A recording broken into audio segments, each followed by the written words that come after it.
Sitting at home, drinking your very expensive club soda or whatever it is the kids drink nowadays, you are probably asking yourself, where do our ideas come from?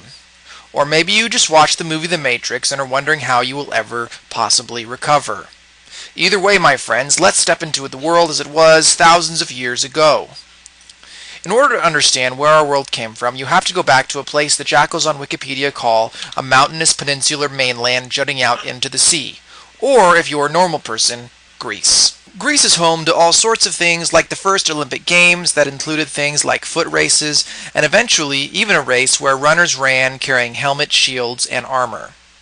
Greece was also home to something called the city-state. It was a city inside of a ding-ding-ding, you guessed it, a state. These cities themselves were full of buildings and usually closed by walls for protection. Outside the city were things like farmland and cottages where peasants lived and grew food. So what does all this talk of Greece and city-states have to do with our ideas? The answer lies in the Mediterranean. Other than being a place of historical conflict, the Mediterranean has an abundance of two things: water and deserts. If you were a Greek soldier, you could only imagine how bored you might get in such a situation. Greek soldiers, who were running out of good land, got all dressed up, found some horses, and as the old adage goes, where the horse goes, the ideas go also.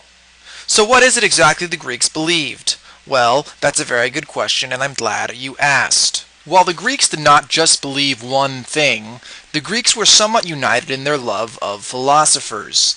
Literally, a philosopher was one who loved wisdom.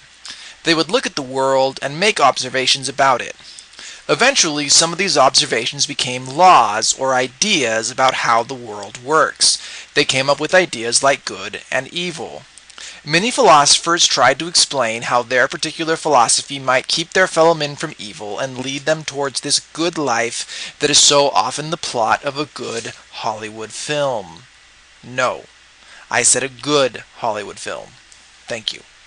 There was one group of philosophers, however, that went rogue. Wait, no. I'm getting my slides mixed up again. There was one rogue group of philosophers, however, that cared about only one thing: the Benjamins. That's right, there was a group known as the Sophists who cared about making a buck only and gaining power for themselves. If you had the money to pay these kind gentlemen, they would teach you how to get success, how to gain power, and even how to persuade people to believe whatever you want. One man, however, stood in their way. No, that's a different epic story about a man who lived in a city that would later become shrouded in legend. I hate when I get these guys mixed up. We're talking about Socrates. Socrates asked an annoying question that is sure to drive you crazy if you think about it too much. He asked, what is the greatest good? Of all the good things the philosophers asked, he wondered what the greatest good could be. He was credited with creating the Socratic seminar, though if you ask me, it seems a little bit crass to name a seminar you created after yourself. Basically, a Socratic seminar is like a 4-year-old asking you the question why, until you are red in the face and want to lock the child in a room and throw away the key. Only this time, the 4-year-old has a very long beard and is asking you life-altering questions that may change the very trajectory of your life, while also making you doubt everything you ever believed in. Sound familiar? Eventually, Socrates was accused with angering the gods and corrupting the youth of Athens, a city-state in modern-day Greece. He angered some very powerful people in the city and was put on trial. He calmly tried to explain to his peers that he was just asking important questions and pled his innocence. But his 501-member jury sentenced him to death anyways. One man even offered him a pilot in a show called Prison Break, where he would break him out of jail and eventually develop into a conspiracy theory show. But Socrates turned it down in favor of saying that he believed strongly in democracy and the democratic process. He was eventually given the poison hemlock, drank it, and died in the city that he loved with so much unrequited love.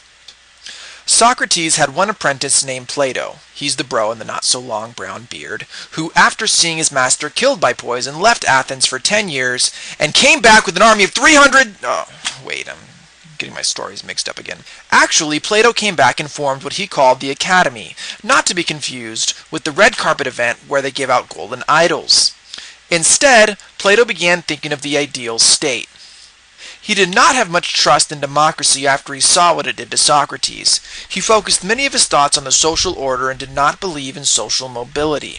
Rather, he believed there were three types of people in the world. There were the workers who would do all the day-to-day jobs in the city. They were indispensable because someone had to do the real hard work. Otherwise, how would Mr. Marx ever have been able to write his book? Above them, Plato believed that soldiers should do their part to protect the state and keep anarchy from ensuing on the masses. Lastly, Plato believed in the just ruler king who would keep order through ruling the people with justice, righteousness, and true honor. Plato believed strongly that people were not smart enough to govern themselves and believed that the king would play the role to keep people in line. Aristotle was also worried about the people and believed that too much power to the worker class would lead to mob rule.